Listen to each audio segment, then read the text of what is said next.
গেল ৯ এপ্রিল পূর্ব বিরোধের জেরে নাটোরের গুরুদাসপুরে ধারা বারিশা উচ্চ বিদ্যালয়ের পাশে সংঘর্ষ, হামলা ও আহত করার অভিযোগে ১০ এপ্রিল গুরুদাসপুর থানায় একটি মামলা হয়।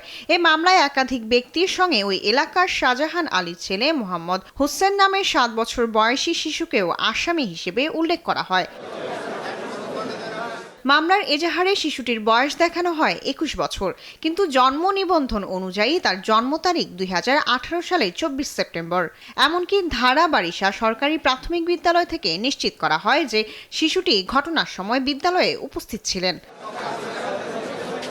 মামলায় শিশুর নাম অন্তর্ভুক্ত হওয়ার বিষয়টি জানাজানি হলে এলাকায় সমালোচনার ঝড় ওঠে। দায়িত্ব অবহেলা না করা হতো তাহলে একটি ছোট বাচ্চাকে এই আদালতের বারান্দায় আসতে হতো না। এই ঘটনাটি তার জীবনের অন্যতম একটি ট্রমা হয়ে থাকে। শিশুটি তার স্কুল ড্রেস পরে সে এসে আদালতে সে জামিন নিয়ে গেল। এই যে প্রশাসন সম্পর্কে তার যে একটি ভ্রান্ত ধারণা, তার যে একটি বিরূপ ধারণা তৈরি হলো, এটি আসলে শিশুদের মনে ধারণা দূর করা খুবই কঠিন। তাকে ২১ বছর দেখিয়ে তাকে মামলা আসামি করা হয়েছে। সুষ্ঠু তদন্ত করে যারা এর প্রকৃত আসামি তাদেরকে আইনের আওতায় আনবে।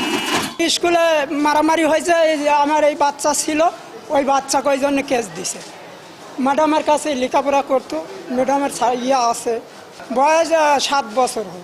আসামি পক্ষের আইনজীবী জানান, ফৌজদারি মামলায় অভিযোগকারী পক্ষ অনেক সময় বিরোধের জেরে পরিবারের সদস্যদের একসঙ্গে আসামি করে থাকে।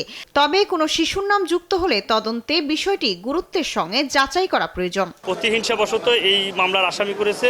এই ন্যাক্কারজনক এই ধরনের ঘটনায়, প্রতিহিংসা ধরনের ঘটনায় আমরা নিন্দা জানাই এবং আমরা পর্যায়ক্রমে মাননীয় আদালতের কাছে এই বিষয়ে বাদীর বিরুদ্ধে ব্যবস্থা নেওয়ার জন্য অনুরোধ করব। পুলিশ জানায়, সুষ্ঠু ও নিরপেক্ষ তদন্তে কাজ করছে তারা। পাবলিক বাদী হয়ে মামলা করেছে, মামলা আমাদের তদন্তাধীন রয়েছে।